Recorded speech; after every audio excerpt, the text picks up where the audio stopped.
Media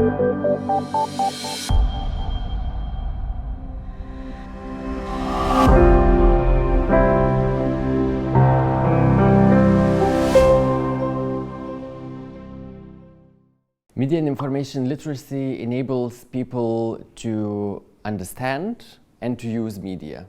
And here, three main keywords are important. So, of course, understanding in the way that you are analyzing. Before that, you need to access information to find it.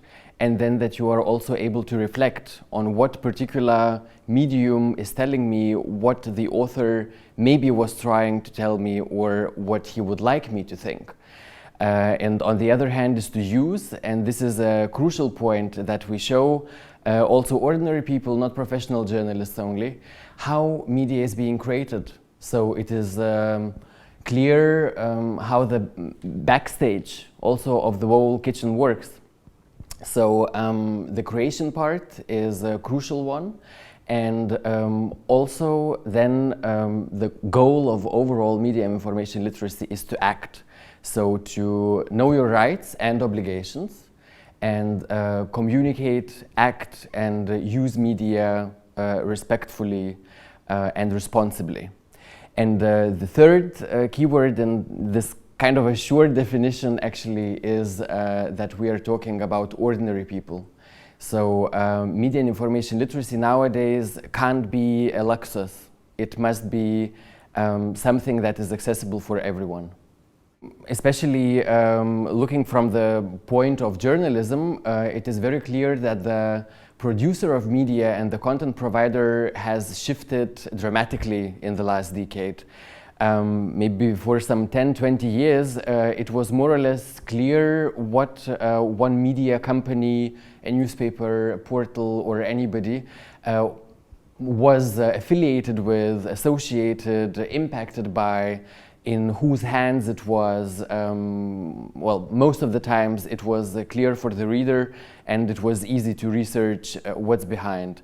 With the wake of social media, every one of us has not only the channel to communicate, but also becomes a content generator. Even by liking or sharing, we are actually already contributing to that, because we are impacting the algorithm that will show the post maybe more if we will like it more also for other people. So that's the point, that everybody now has, well, a privilege to communicate out to the world and to express their ideas. However, we also now see what does it mean when anyone can do anything very openly and publicize information for a very broad audience. So here we don't see anymore who's the author necessarily. We don't know anymore whether it's at all a real person, and maybe it's just a huge troll factory financed by one particular company, state or whatever. So that's exactly the point where media information literacy comes into play, because now we need to also educate ordinary people, because everyone is generating content. Well, we use normally the 5-phase model, the one that I shortly introduced. So we talk about access, about analyzing, reflecting, creating, and acting. So if all MIL activities would include already these steps, we would be very happy, which is not necessarily the case, because nowadays what we observe that there are many scattered initiatives in the field. We have a lot of activity on anti-propaganda or on fake news. There have been some campaigns on hate speech, for example. However, if you're doing only one, it still does not mean that you are covering MIL, that you're actually educating media and information literacy. And this is very important for each of us to know, because we should actually focus on two different approaches. One is the human rights based, so that we are really working for the right to information, to access to information. And the second one is freedom of expression. So this is our basis where we start our work as MIL educators. So on the other hand, we also need to have in mind the holistic approach, because you can't work just initiative by initiative. Each of the activities, even though you are working only on verification, for example, or on social media, it includes a set of skills. You need to access that information to be able to do it. You need to analyze only one particular piece of media to see what's there, and then you need to be able to reflect on the impact. So as we see, each of the topics actually includes most of the times all of the phases. So when we are talking about MIL education, we need to talk also about holistic approach. So we really can't allow ourselves only to focus on one particular topic, because then we will start losing the scope and we will start losing the oversight of what's there.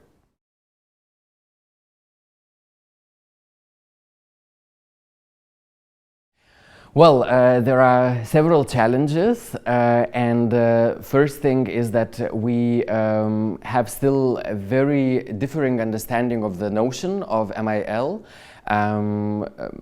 You know, historically there has been information literacy, there has been media literacy. Both of them have been a bit different. They are also defined differently. Then the discussion started whether information literacy includes media literacy or vice versa. And at the end, the fight was ended by UNESCO that said, well, maybe we should find a compromise that actually includes and reflects nowadays situation, which is very much focusing on the digital world and what it actually brings with it.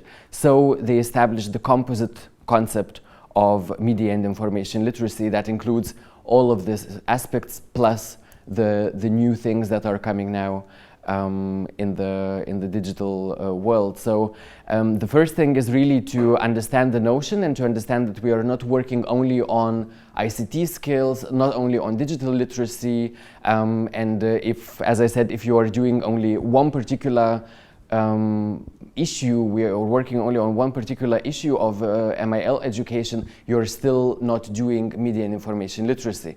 So also to keep up this holistic approach, we are somehow still struggling because we don't really have this overall scope in front of our eyes. We know some issues. We see that young people are somehow, you know, young people have issues with sextortion, hate speech, or cyberbullying, but we don't see that this is actually part of media and information literacy, that on both sides, also of the victim and of the offender, we actually need to talk about the overall level of their media and information literacy. Another thing is that I'm not sure how well we are connected with the field of professionals, both sides, in formal education and in journalism. I think there are still links missing here because there is many things we could learn. Some countries already have school curricula on media and information literacy that we don't in the youth work. So maybe there is something that we could use as inspiration for our own work. And the journalism part is absolutely missing. We don't really get the input of those who are working day by day with producing media and pieces of information.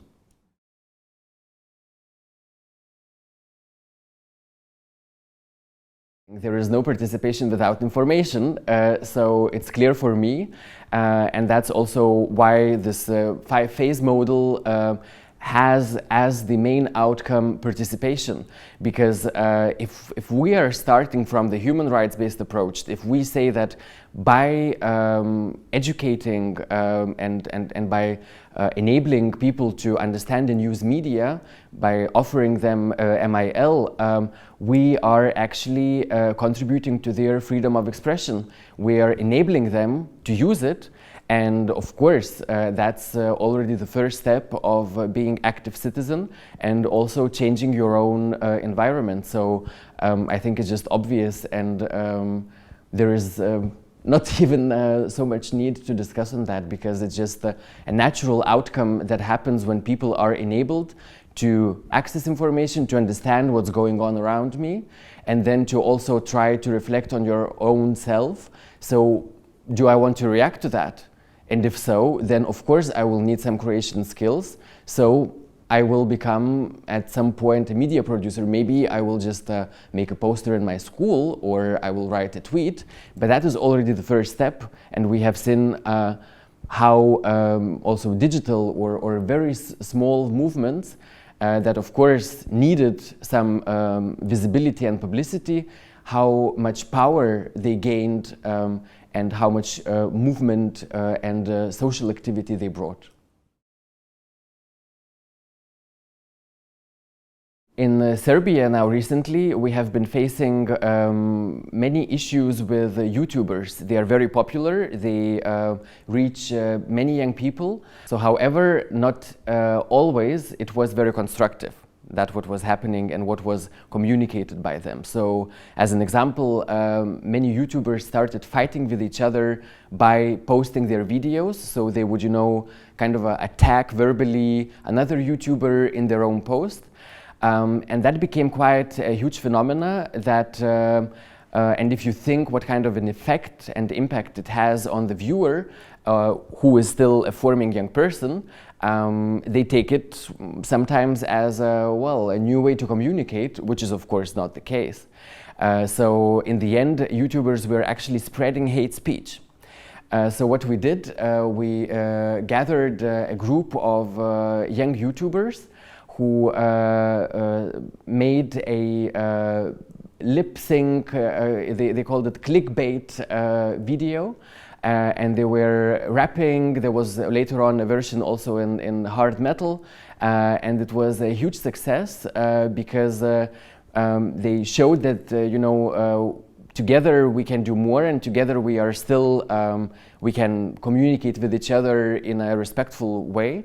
And just yesterday I checked, this video had 1.5 million views, so I believe that the message has reached some people, and here we talk about West Balkans, so you have the population in front of your eyes, and this is quite a big number for something like that. So just by gathering people together and showing them what is actually the issue and giving them the tools to make it in a fun way had an absolute impact and now also a success.